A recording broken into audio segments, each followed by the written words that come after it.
सो दोस्तों आज हम बात करेंगे कि आखिर कैसे एक मामूली एम्बुलेंस ड्राइवर दुनिया की बड़ी बड़ी कंपनी को हिला के रख देता था। मैं बात कर रहा हूँ नाथन एनर्जीज की। सो आखिर वो कंपनी की गड़बड़ी पकड़ते कैसे थे। इनके लिए वो किसी जासूस की तरह हफ्तों नहीं बल्कि महीनों तक रिसर्च करते हैं।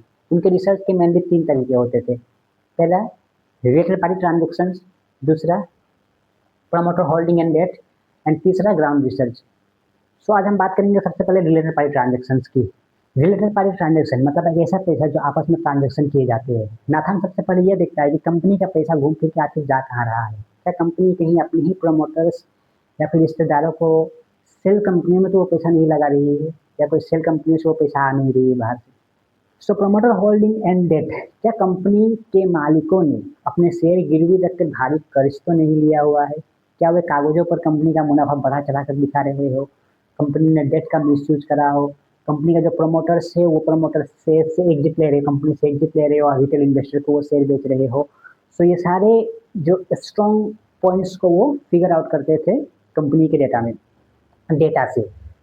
सो ये उनका कोर स्ट्रेटेजी होती थी इन्वेस्टमेंट। सो उनका जो थर्ड स्टेप था वो था ग्राउंड रिसर्च। वे सिर्फ कंप्यूटर पर डेटा नहीं देखते थे, वे कंपनी के पूर्व कर्मचारियों से बात करते थे, उनके दफ्तरों के चक्कर लगाते थे और यह पता करते थे कि जो फैक्ट्री कागजों पर चल रही है क्या वो सच में ज़मीन पर एग्जिस्ट करता है, या क्या सच में उनका फैक्ट्री या फिर उन कंपनियों में ऑपरेशन एक्टिव है, क्या सच में वहाँ पे कर्मचारियाँ काम कर रही है। उन कर्मचारियों से ये पता करता था कि कंपनी का माहौल कैसा था, कंपनी की जो मैनेजमेंट थी वो कैसी थी। ये वो डिटेल्स में वो ग्राउंड रिसर्च करके वो यह पता करता था, जिनसे उनका जो रिसर्च था वो बहुत ही स्ट्रॉन्ग साबित होता था। तो यहाँ पर एक बहुत बड़ा ट्विस्ट है। क्या ये कॉर्पोरेट जासूस हर बार सही होता था? क्या नाथन एंडरसन का तीर हमेशा निशाने पे लगता था? जवाब है बिल्कुल नहीं। इतिहास में ऐसे कई मौके आए हैं जब बड़े बड़े दिग्गजों के सामने नाथन एंडरसन का रिसर्च चारों खाने फिट हो गए हो, उनका दाव पूरी तरीके से उलट पड़ गया हो। ऐसा समय आया था। तो जी हाँ। सो दोस्तों आइए इसके तीन सबसे बड़े और असली एग्जाम्पल्स हम देखते हैं। सो उनका जो पहला एग्जाम्पल ये है, जब अदानी ग्रुप के ऊपर। जी हाँ, साल 2023 में जब हिंडनबर्ग ने अडानी ग्रुप के खिलाफ एक बहुत बड़ी रिपोर्ट निकाली, जिससे शुरुआत में अडानी के जो शेयर है वो $100 बिलियन से भी ज़्यादा गिर गए। लेकिन असली सच इसके बाद सामने आया। सुप्रीम कोर्ट द्वारा बनाई गई कमेटी और भारतीय जांच एजेंसी सेबी को हिंडनबर्ग के आरोपों का कोई स्ट्रॉन्ग सबूत नहीं मिला। नतीजा यह हुआ कि अडानी ग्रुप की कंपनियां ने शानदार रिटर्न वापसी दिखाई है और जो अपने ऑल टाइम हाई को टच कर दिया था। यह दाव अंत में पूरी तरह बेअसर साबित हुआ। उल्टा सेबी ने खुद हिंडनबर्ग को रूल्स के उल्लंघन का नोटिस थमा दिया था। तो ये अदानी के साथ हुआ था। दूसरा एग्जांपल की हम बात करते हैं।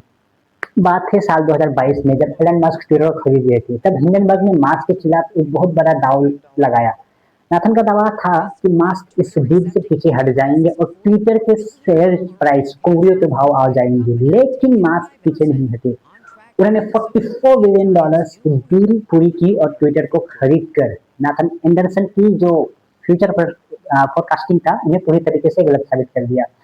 और ट्विटर का जो शेयर प्राइस है वो टोटली ऊपर की ओर भागने लगा, शेयर प्राइस ऊपर की ओर होने लगा, जिससे नाथन एंडरसन की जो कंपनी हिंडनबर्ग को पूरी तरीके से लॉस का सामना करना पड़ा। तो तीसरा एग्जाम्पल है फ्रीडम होल्डिंग कॉर्पोरेशन की, जिसपे नाथन ने accounting fraud, money laundering, fake revenue and misuse of investors money का एलिगेशंस लगाया था।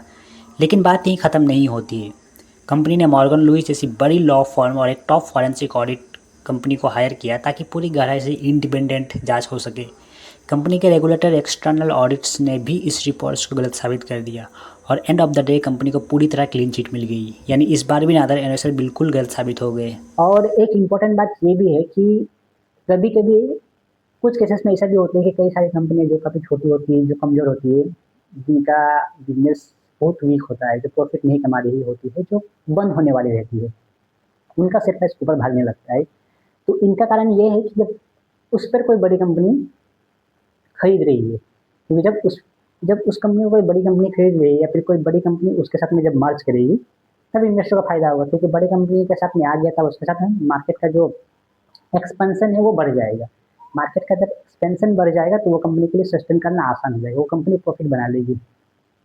और कोई बड़ी, अब एग्जाम्पल के लिए हम ट्विटर को ही मान लेते हैं, अगर अगर ट्विटर ही को ही अगर हम मान लेते हैं, ट्विटर मान लीजिए कि कोई कंपनी, ट्विटर को किसी ने नहीं बनाया, कल को अगर कोई दिक्कत होगा तो एलन मस्क ट्विटर को मर्ज कर देगा किसी दूसरी कंपनी के साथ में, तो इन्वेस्टर को वहाँ पे लॉस नहीं होगा, तो वो किसी दूसरे काम में आ जाएगा। ठीक है, सो ऐसा ही चलता है कुछ कई सारी कंपनी में, जिसके जिसके चलते कई सारी कंपनियां का आप देखिएगा फंडामेंटली बहुत वीक होने के बावजूद भी वो कंपनी का शेयर प्राइस जो है वो बढ़ जाता है, मार्केट में उनकी वैल्यू होती है। सो यहाँ पे यही था। तो आज के लिए यही बात करेंगे, नेक्स्ट वीडियो में हम कुछ और टॉपिक के ऊपर बात करेंगे। तो वीडियो आपको अच्छी लगी तो लाइक कर दे, शेयर कर दे, चैनल को सब्सक्राइब भी कर दे। अगर कोई आपको कहीं पे कुछ लग रहा है तो कमेंट सेक्शन में भी आप पूछ सकते हैं, कमेंट सेक्शन में भी बात कर सकते हैं। मिलते हैं फिर नेक्स्ट वीडियो में।